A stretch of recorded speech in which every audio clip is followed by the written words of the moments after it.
Welcome into the Mountaineers Now postgame show presented by Country Roads Air Duct Cleaning. Take me home to comfort. And, this one wasn't a comforting one, Chris. It was a blowout in H-Town, 89-55. West Virginia falling. Quick look here at the numbers. Raekwon Battle, one of his off days, actually his first as a Mountaineer. He only scored 4 points on the day, was 1 of 9 from the field, 0 of 3 from three-point range. Pat Sumnick actually led the way for West Virginia, 12 points, 5 boards, 6 of 8 shooting. And a familiar name for Mountaineer fans, L.J. Cryer, the former Baylor Bear, who's tortured the Mountaineers over the years, goes over to Houston, puts up 20 points, 7 of 12 from the floor. This one was just over from really the minute this one tipped up into the air, Chris. I don't really know that many gave West Virginia a chance. I think the ESPN BPI said they had a 1.1% chance to win this game, but I actually thought they were going to hang around a little bit for this one, but they just came out flat and looked lost from the very get-go. Yeah, Battle getting into foul trouble early didn't help anything, and then obviously missing Jesse in the middle has been a Really? problem. So, I mean, you just kind of these games, it just kind of is what it is. You just kind of chalk it up to this is a new team. They have yet to all play together. I think that's what their fifth game with Kurt and Noah, and fourth game with Battle. So I think everybody just kind of needs to hope and have some optimism that when Edwards comes back and about a month into it, when he comes back, you're preparing for a Big 12 tournament and just hope that you can make a run in there to get in the NCAA because they'll start to work and grind to get to that point. But yeah, there's a lot of work to be done. Heard Eiler post game. He obviously said that they didn't execute what they practiced going into the game, didn't execute the game plan. And a lot of that just had to do with Houston's defense. They stay on you. They're physical.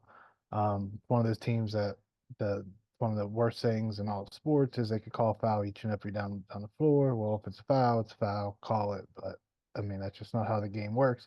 But they're tough defensively. I think they force a bunch of turnovers. You can look at their schedule and say it's suspect. I don't think they're the third ranked team in the country, but to be determined. It's so early in Big Yeah. 12 play.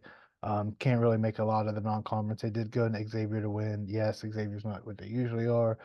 They did beat a good Dayton team and someone, another, I guess, if you want to call it G5, but not really in basketball. You could say there's really about 8 power leagues in college basketball. So just kind of got to chalk these up. Take them on the chin as you can. You know, West Virginia this isn't like the downfall of the basketball program. They'll be back quickly.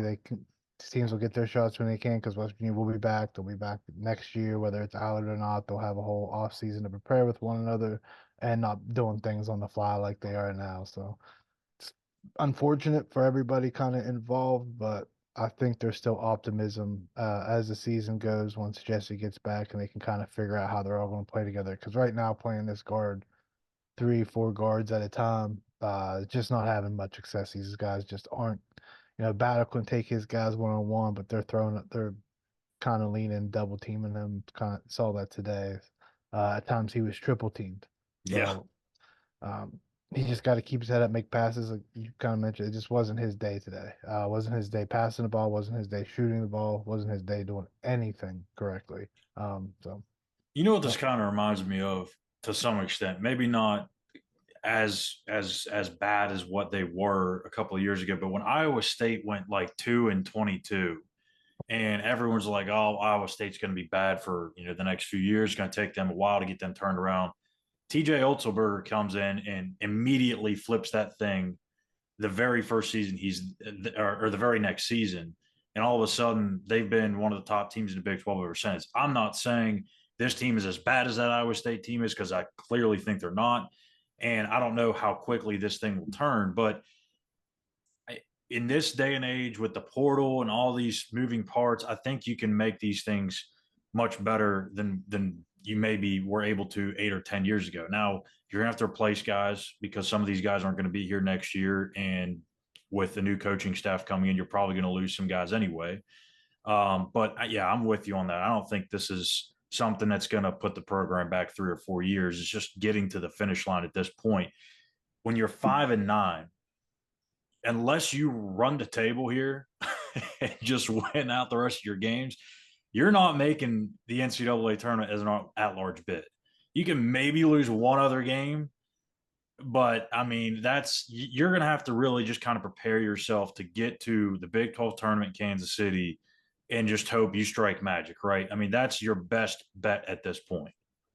Yeah, they could probably finish 19 and 14 or something, still have a chance, just depending what wins you pick up along the way. I mean, you look around every night, teams are losing to they call inferior teams, right? The mid majors. So there's going to be a lot of blemishes on a lot of resumes out there. So I don't necessarily think you have to go crazy, but you have to pick up some wins. Game like this doesn't matter in scheme of things, but yeah, you're going to have to collect some wins. And only losing four more games probably in conference play, at best five. That's a heck of conference resume in this league.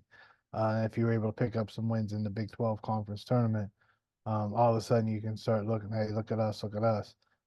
Again, because there's a lot of teams out there that's going to be vying for larger bids. That's going to have Yeah. some tough marks on their record. So nothing's lost here.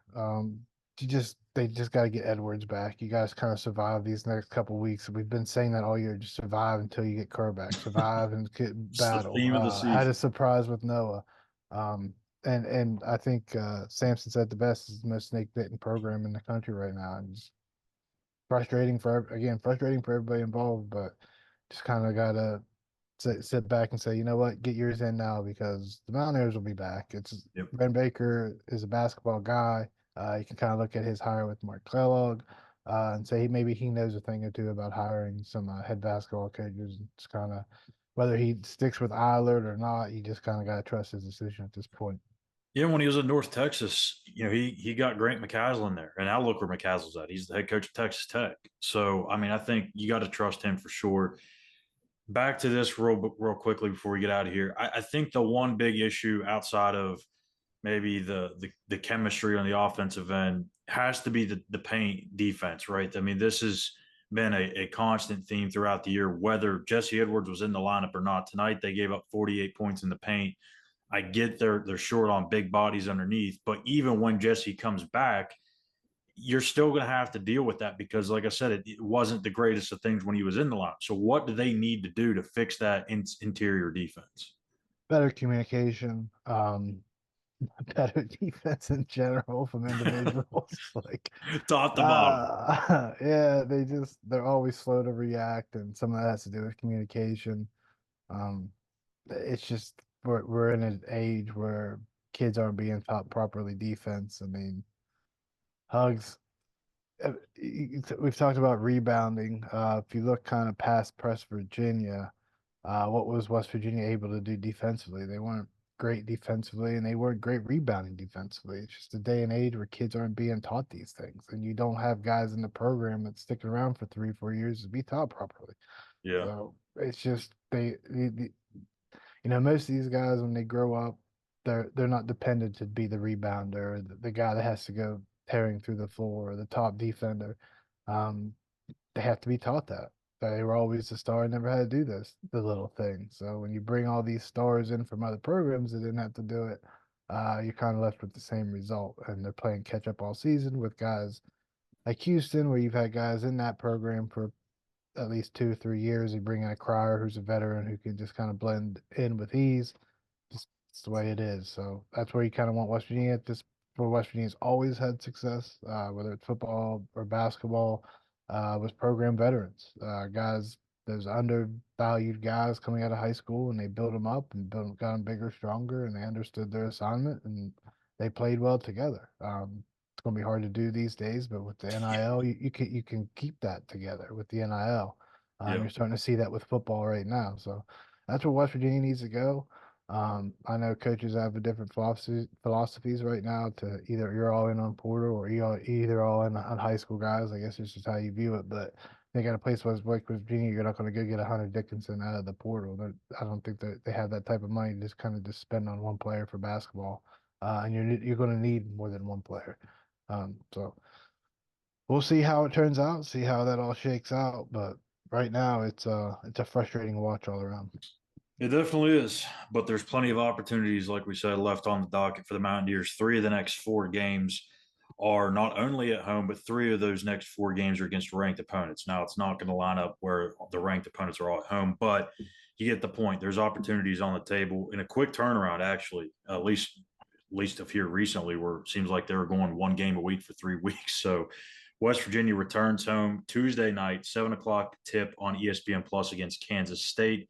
They're 10-3. They've got a game, I believe, with UCF. Is that today? Yeah, tonight at 6 o'clock. So their Big 12 opener will be underway here in a little bit. But West Virginia returns home, trying to get back on the winning side of things, and we'll see if they can flush this one and get back on track. So for Christopher Hall, I'm Schuyler Callihan. You've been watching the Mountaineers Now post-game show presented by Country Roads Air Duct Cleaning. Take me home to comfort. Hit that subscribe button on YouTube at Mountaineers Now. Give us a like as well, and follow us on X at the same handle. We'll see you guys here in a couple of days. Take care.